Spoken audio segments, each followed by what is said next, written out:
I think we need to first make sure that everyone understands the term gross profit, because that's the number that we're gonna peg off of to determine how much I want you guys to invest in your business.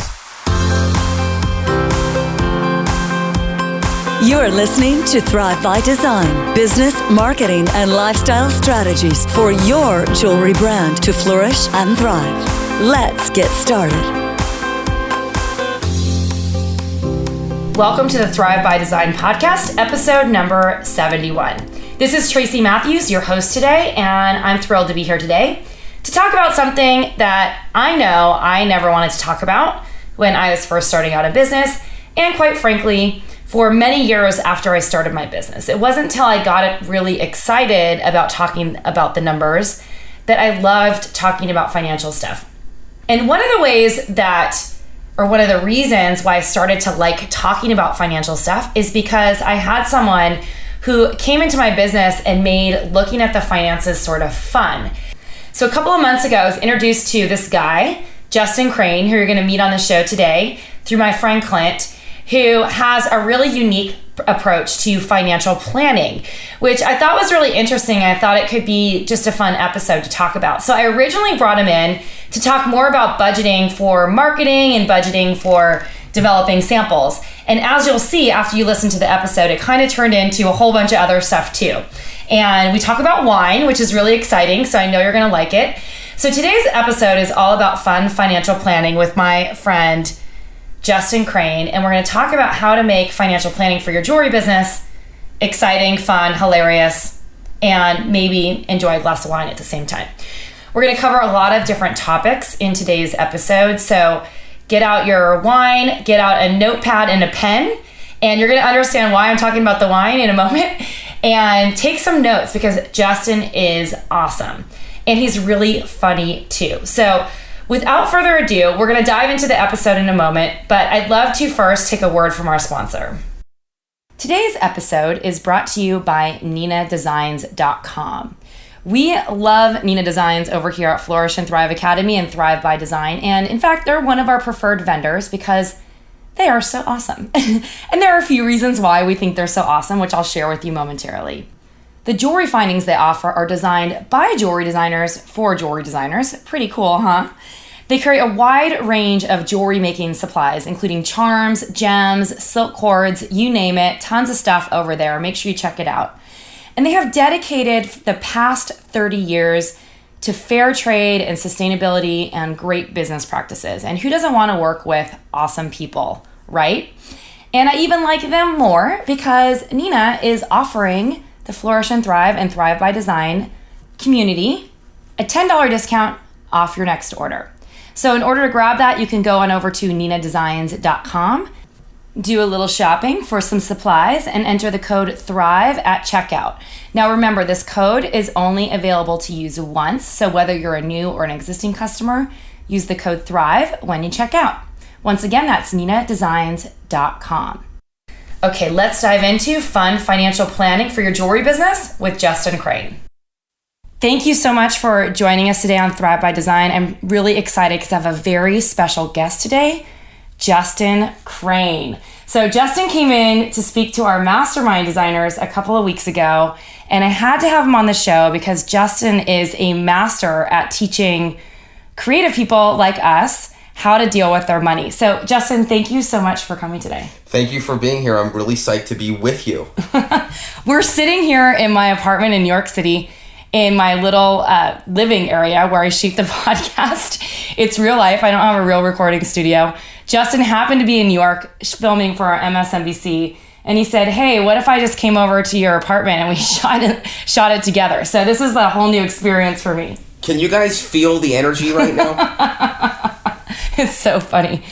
So Justin did a really great job talking about budgeting for marketing with the mastermind. So I wanted to ask him some questions today about how to budget for marketing and also how to plan for research and development when you're trying to develop new products or create sample lines and stuff. So Justin, once again, thanks for being here. Thanks for having me. I'm going to do a little formal introduction if that's cool. Sure. All right. So Justin Krane is a money strategist for business owners. His mission is to help business owners understand the money side of their business. He teaches entrepreneurs how to be strategic with their business money so that they can grow their businesses. Justin isn't about cutting back and living a frugal life. Justin is all about getting the shoes, doing the sushi, and living the best life today while saving for the future. Justin is also a certified financial planner professional, and he's been featured in CBS, Fox Business News, and MSNBC. Justin attended the University of Colorado at Boulder. He's married and lives with his children in Calabasas. He loves to cook and he speaks Italian. Molto grazie. I love Italy. I've been a couple of times in the last few years. Yeah, me too. I lived there. I lived there for 2 years in Florence. Oh, you did? Yes. I was in Florence in May. Awesome. The best. I love it. So good. Do you cook Italian? I do. You do? Yes. Awesome. I can make a killer red sauce. You can? Yes. All right. Next time. So you just wrote a book. Do you want to? Well, we can talk about that later. But you just wrote a book too. I did write a book. Think of it like you're creating your best piece of jewelry, and you've been working really, really hard at it, and you finally put it out there, and someone buys it, and you're like, "Yes, I knew it was going to work." I knew it was going to work. All right. But it's a lot of work. I mean, it's a lot of work creating anything, whether it's a book or a bracelet or a set of earrings. I know, right? That's true. So let's dive right in. Why don't you tell us a little bit about yourself and your journey and how you kind of evolved into your business where you are today? Yeah, I think, so I am a CFP, I'm a financial advisor, and a lot of my clients were business owners, and I started asking them questions about, how much money do you have to make in your business to put away money in a 401k or, to put your kids through college or whatever, and I just kept getting the same answer, like, I don't know, like this deer in the headlights look. And then I started to pry a little bit, like, oh, well, like, how much profit are you making in your business? And a lot of them would be like, I don't know, I just give it all to my accountant and bookkeeper, they figure it out, and I just pay the bill and blah, blah, blah. And I began to see that a lot of business owners had their head in the sand. They weren't really focusing on how much money they were making. And then I was like, oh, okay, so there's a hole here. There's a hole where someone or something's not getting across to a lot of business owners. Like, how do they learn about their numbers? Who's telling them about this? The bookkeeper and CPA don't really do it. They're more reactive. Who's giving them the money strategy? Where's the advice? Where's the money advice for business owners? And I just rolled with it, and I haven't looked back. It's been about 8 years that I've been teaching and learning still. I'm still learning about money strategy, things that I can learn and put my little spin on to make it understandable and not so overwhelming, hence the financial mumbo jumbo that's out there. Well, I think, Justin, you're going to see Justin has a really awesome way of teaching to make it really humorous. And yes. This is the part where we start off with a glass of wine, so everybody take out your favorite cocktail and start drinking. I'm having water, but, I just want you guys... We could open some wine. That would be a first, wouldn't it? And let's just chill. Like, we're going to figure out this money stuff together. We're going to have some fun while we do it. So get ready for a fun ride. All right. So I wanted to ask you just a super basic question. Why is financial planning important for your business? I think if you don't know what's going on with the numbers in your business, you make decisions where you think you are, but when you know where you are, your world changes. So it's basically clarity. It's so much easier to make a decision when you know how much money you have in the bank, who owes you what, who you owe money to, what your profits are, what you're planning on launching. Like, when you know what's going on, it's easier to make decisions rather than winging it. And I think there's a great element to winging it for you creative people. I'm all about winging it. But I just want you to know a little bit about the numbers so that you can kind of sort of wing it, not just wing it. Wing it with a plan, maybe. Yeah, financial planning through winging or something like that. And a glass of wine. Yes. All right, so designers are always asking a lot about, they ask me this all the time, and I give them the best answer that I possibly can because I'm not sure that I've really mastered this. I've mastered it in my current business model because I do design custom work. So I basically map out the project costs. I know how much margin I have. I know how much I have to mark it up. But when I had a wholesale line or was creating collections and ranges, there comes a time, a couple of times a year, sometimes up to 5, where you're developing new products. And sometimes, you're selling and paying your bills, and then you have some money left over, you pay yourself, and then it's time to design the new product and you don't have any money left to actually invest in the materials for that. So do you have any sort of idea or background or philosophy for us on how to sort of budget for research and development, like sample development? Yeah, I think You know how we say that you have to have an emergency savings for your personal money, like if you lose your job or you get sick or something like that? Well, why can't we have one of those for our business? And then, so that would just be an emergency savings amount. And I like to have 1 or 2 months in the bank. So that means business expenses. So for all of you people who are now beginning to check out because I'm entering the numbers part of this podcast, Get your wine and stay with me. So you got to know, number one, what is your monthly business expenses? What are they? What's your monthly nut? Is it $5,000 a month? Is it $10,000 a month? This is not the cost to make jewelry and then to mark it up. This is your rent. This is paying independent contractors or employees. It's, could be health insurance. It's all this stuff to keep your business going. So let's just pretend that number is $5,000. So if you could keep 2 months' expenses, that'd be $10,000. Now you got to think about, okay, now I have that in the bank. That's good. And I know many of you are thinking, man, I'd love to just have zero in the account and not even a negative. And we can work towards that. We can get you to at least 1 month.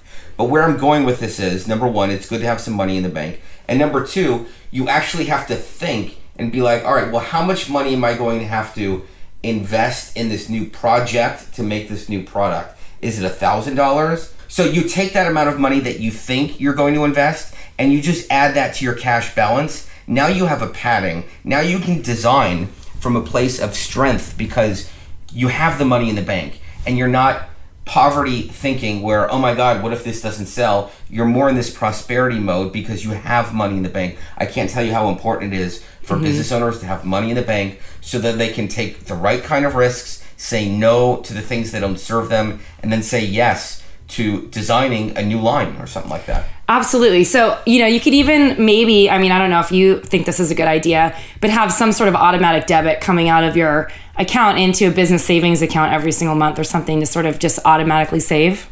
Yes, but what I find is that most business owners don't have consistent recurring cash flow. So if you automatically save $100 a month, that might, or $1,000 a month, that could be great for the busy times, but in the slow times when you're not selling a lot, it might not work. So what you can do is you can take a percentage of your sales. So if you're selling, that's a good idea. If you're selling $5,000, then you just do 10% of that, and then that goes into a separate account.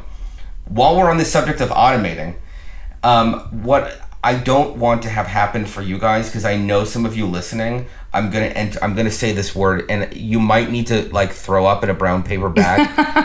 It's the word. It's taxes. I know. Oh my God. I know. I don't want. I'm not an accountant. Don't shoot me. But the bottom line is, you're making money in your business. You're gonna have to pay taxes. So if we're gonna start automating things, and you want to automate some money to save up for a design that you're gonna make, let's automate just a few more things. So number one, we can save a certain percentage for design creation or product creation. Maybe that number is 5%. Maybe it's 10%. Come up with a number that works for you. So that's one. The second one is I got news for you people listening. You're actually running a business and you're the owner. Yeah. And you need to get paid and you need to have a life and you need to be able to have money to get a glass of wine, get a massage, buy yourself some jewelry, get sushi, the shoes, take a vacay, whatever. You got to pay yourself first. So that could be 10%, maybe it's 20%. And then maybe you want to start saving some money for your emergency account in your business. That could be another 5 or 10%. So now you're like, oh my God, he's telling me to take all this money out, this 30%, blah, blah, blah. Yeah, I am. Because you know what's going to happen with that is you're then going to have one of these come to Jesus moments and you're going to look at your expenses and you're going to be like, that's not a good one. I should stop that. That's a good one. That's a good one. I'm spending too much money on XYZ. You're going to start to look at it and you're going to be like, wow, I'm throwing money away. So what I just went through is a great way to find the hidden money in your business. To look at those expenses and be like, are those really serving me or are they a giant waste? Absolutely. We talked about this a little bit on the call that we did with the mastermind students too, about wasted inventory that's just sitting on the shelf. And you said something to the effect, and maybe I think it was you, that 50% on the dollar of something that's just sitting there and not being sold is better than stuff just sitting on a shelf. So get rid of that extra inventory too, and you could even stash all that cash into your business savings account for later. Yeah, so two things. 50% of something is greater than 100% of nothing. Yes. That's that. That's what you said. Yeah, and then the second thing is I just worked on this with Tamra in your group. Yes. Bundling. Oh my God, I had no idea that you people love bundling. Bundling is like it's like plastics or something. Bundling is the biggest thing for you guys. So why can't you take some inventory that hasn't sold and bundle it with some good stuff and give that inventory, give those earrings, if they cost you $10, sell them for $10. You can even sell them for $5 or whatever, but bundle it with some stuff that's selling so you can get rid of it. As far as I'm concerned, it's just a value add. Yeah, I mean, that inventory, it has a little fungus by itself, maybe some mold. Take that inventory and bundle it with some other stuff, and let's get you paid. It's so funny, and this is totally a sidebar, but I was watching a movie on a plane about sommeliers. I can't remember the name of the movie. I travel a lot for work. So it reminded me that, like, one of the things that happens in these, like, vintage sort of caverns that they grow the wine or store the wine is that fungus grows on those corks. That's a little random sidebar, and it's not really even related to the story, but since we're talking about wine, yes. might as well bring it up. Yes, that is correct. I actually know the movie you're talking about. You travel a lot too, I'm sure.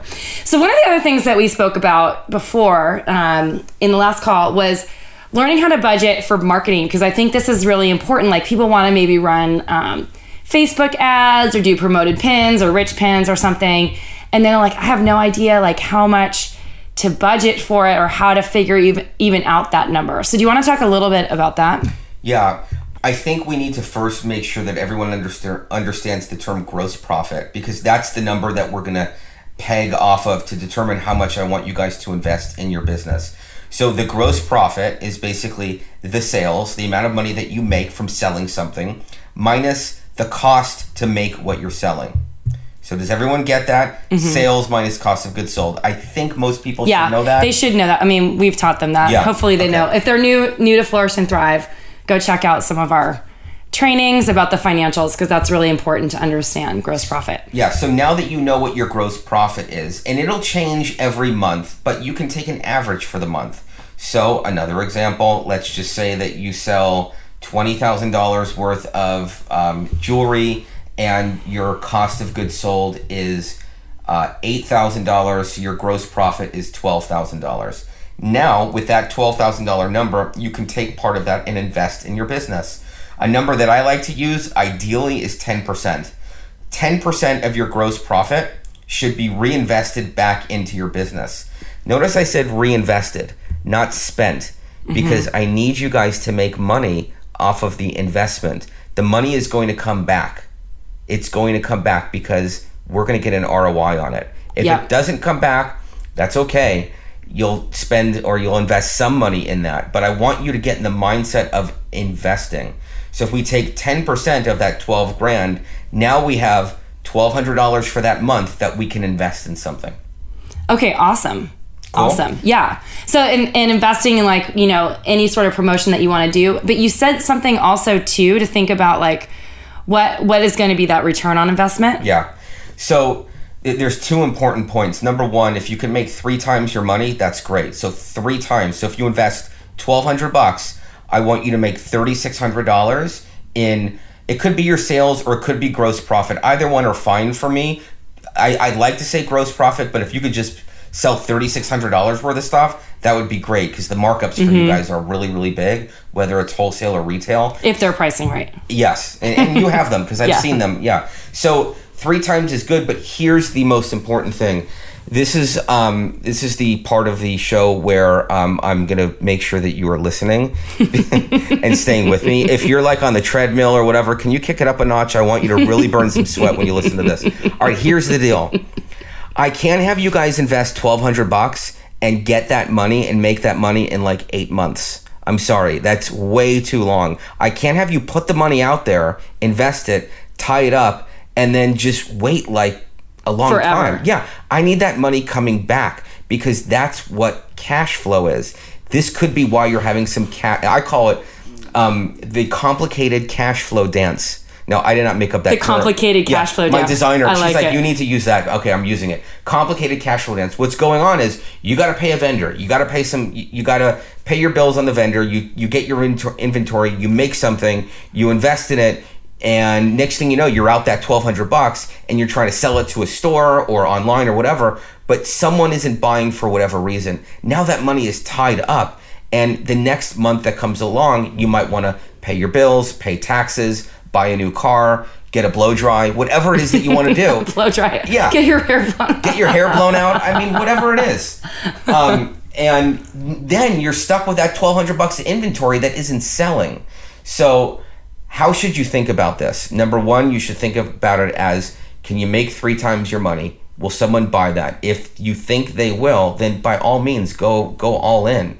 But maybe you got to put on your money floaties and you got to like test it out and see if it works. So off that $1,200, maybe you invest $300 and you kind of see, if it works. If it works, you put on your Afro wig and you go big with $1,200. Yeah. Go big, go deep. Double down. Let's go to the moon with jewelry. I like it. Okay, so we touched on this a little bit, but a lot of times designers are really, really bootstrapping it. And, in some cases, maybe they're not pricing their products right, or they're at the end of the month, there's just not a lot of cash. Do you have any ideas of how people who are feeling like a little bit more cash strapped that they can, in addition to what we've talked about, can sort of like budget a little more easily? Well, I know that you and I are both not a fan of discounting. No. But once in a while, if you feel like you need to do something, you can have a flash sale and do that. But that's like maybe once or twice a year, because if you're discounting a lot, you're training people to wait for a discount, and then the buyers who are buying from you will only buy with a discount. It's kind of like a Groupon thing. It really doesn't make sense to me long term. But I think there's a lot of answers, and I'm just going to go rapid fire on what people can do. Yeah, let's do it. The first thing is maybe you need to just bring in new leads. Maybe your buyers are not the right buyers, so it could be a lead problem.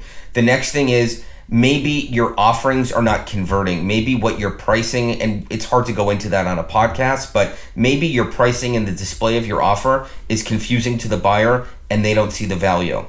Maybe you can get someone to buy some stuff, especially wholesale people. I actually have someone in my group who does this. She gets them just paying monthly. The wholesale buyers are buying her stuff. She sells candles. Every month they're just buying. So she's not freaking out about the cash flow. Now that's a little bit of work, and you have to really get a wholesale buyer to commit to that. But if you can get a wholesale buyer to pay you like, I don't know, $2,500 a month, you're not going to be cash strapped. Yeah. So that's that. I also think, I don't know, are affiliates big in your business, or?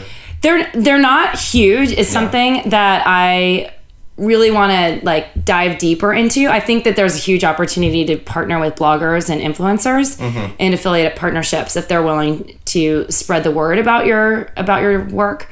I've done it several times in a different way, not like with an affiliate link necessarily, but partner with a blogger. They wrote a blog post, created an offer for their community, and then I would get sales off of it. So you can think about like partnership opportunities or cross-selling or co-branding, like where you partner with someone else to like promote each other's stuff.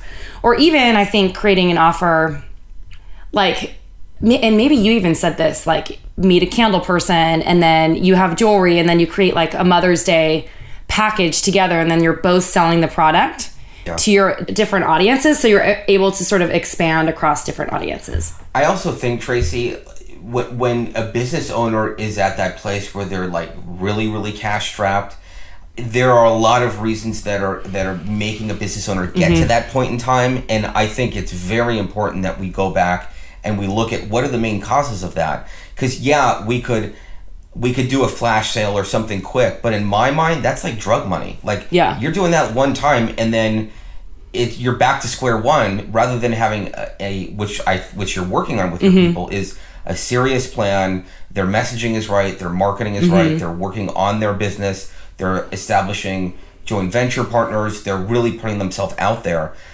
I have a feeling that sometimes business owners just hide. They don't want to put themselves out there, and their product isn't getting seen. Well, if it's not getting seen, people can't buy it. Absolutely. Yeah, you need to be seen and heard, as my friend Jen Kem says, right? Oh, yes, absolutely. Be seen and heard. So I just want to like throw this in here because I was listening to it this morning or maybe yesterday. I listen to a lot of books on tape, and I'm listening to a book called Influence right now, and I think it's like an old school sales book. And there's a case study in that book that in the beginning of the book about a jewelry company, and she was stuck on some inventory that was just sitting in her store. And the way that she moved the inventory was actually to nearly double the price. Wow. Because the perceived value for the piece, it was like something that was just like sitting there. Wow. So you can test that too, like even raising your prices or playing around with different price levels to see if people react. Because I feel like sometimes people, the reason why people are cash strapped is because they aren't communicating, number one, the value of the work. And so they immediately tie that into the pricing, that it's like too expensive or something. I hear people say this all the time. But if you're communicating that properly or getting it in front of the right audience for the right price, because the right price doesn't mean cheaper necessarily. Yeah, no, I agree. Yeah. I think we could have a whole podcast on this one topic, which I kind of touched on when I spoke to your group, is about the customer's buying psychology. Yeah. I mean, let's do it next time. To me, and I don't even know half of what I just like what you're talking about with the perceived value, and when you talk about bundling and offers, and I think there's something to be said, and I don't know how I can quantify this, but social proof, and I'm sure that you talk a lot to your people about, it's great to get testimonials, if you could get anyone famous to wear your stuff and tweet it out. So think about this, and I don't know if you can put a number on this, but let me ask you this. What is your return on social proof? How cool would that be if you could somehow track or at least be intentional and be like, okay, social proof, that's interesting. So I was on MSNBC. Am I going to get someone to like call me and be like, oh, you were on MSNBC, I want to do business with you? No, but in fact, can I digress for a minute? Because it's about social proof. Is the people at Tony Robbins saw me on MSNBC. I sent them that. And that was the seal of the deal to get me to present to the Tony Robbins community. That's amazing. It was all from an MSNBC gig, which was social proof. So what I think you guys should be thinking about is, how can you leverage social proof so that ultimately you can make money? I think it's about giving to the people that you want to, establishing relationships. And then when you get that social proof, you need to leverage the heck out of that and make sure that everyone sees that, and position yourself as a serious effing business owner. Who drinks wine. Yes. Yeah, I think there's so many ways. I love this conversation. Social proof is one of my favorite things to talk about because it's been so powerful in my business. It's interesting. Social proof can be leveraged in so many different ways. Like, we have a designer in our mastermind right now that has an incredible business. They're killing it on their website and on Etsy, which, you don't hear a lot of designers doing amazingly well on Etsy, but they have an insane Etsy business. And she just got coverage in Glamour magazine. And it's interesting because a year ago they got coverage in something else like Country Living. I might be getting it wrong. And they had tons of sales, but Glamour is not producing the same amount of sales. But the prestige of being in a magazine like Glamour is so much bigger that it's going to be leveraged in a totally different way down the road. And then my second story about social proof is that social proof can come in many forms, right? It can come from being on MSNBC. It can come from being on a really amazing magazine. It comes from client testimonials, maybe bloggers, influencers, whatever. So many things. My favorite thing is really highlighting customers. So a couple years ago, I worked with these two people, Kelly and Tyler. Kelly called me up. Tyler ordered a ring from me 6 months later. They ended up getting engaged almost right away. And they're kind of hipster creative people. So they had their friend take a video. I can't even say it, but take a video of their engagement, which was really cool. Then, they told me right away that they got engaged. They were so excited. And then they're like, I'll check this out. They had a video edited with a story because they're so creative. And a minute in, it says, and I can't thank, my partner in crime, Tracy Matthews, enough for helping me plan this beautiful ring and this whole process. And then it goes into their engagement story. So they're sitting there. She's a wedding photographer. and she's sharing it with everyone. He's in a band and he's sharing it with everyone. That one video and that one client that I worked with, because they loved working with me so much, has referred a string of probably like 7 clients in the last 5 years. And for engagement rings, that's a lot of money. And they've referred their friends, and then their friends that I've worked with have referred their friends. It's amazing. So it's this huge cycle that, you don't necessarily know in the short term what the long-term effect of that kind of stuff can be and the impact. So it's a really, really important tool. Yeah, I agree. Yeah. Totally. Anyway, so that was fun. Are we done? We don't have to be. Okay. What else do you want to talk about? Well, I think, I want to add one more thing to what you're talking about is pretend everyone that it's January 1st and you're looking out for the year. How is it that you want to invest in your business with this social proof concept? What is it that you want to do? Where do you want to be seen? What kind of positioning do you want to have for yourself? Be intentional with it. It may cost you some money because you might have to fly somewhere or go somewhere or actually meet someone, but be intentional with this. Set the intention of being seen at a different level, and if you stick with it, it will pay massive dividends and you'll make some serious cash. Awesome. Justin, we covered so much ground today. We talked about budgeting, we talked about saving money, we talked about planning, we talked about social proof.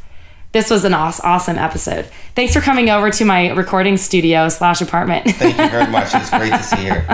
So where can everyone find you, and tell us a little bit more about your book?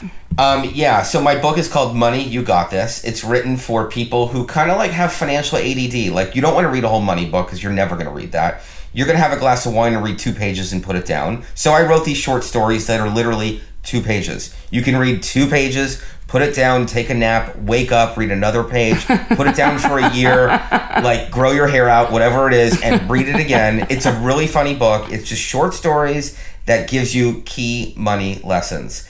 And where can you find me? You can find me everywhere, but I want you to go to this site. Go to cashflowgift.com, and in there I'll summarize the 3 points that I think you should do based on this podcast. 3 things you should do right now with your cash flow to make you feel like you got this.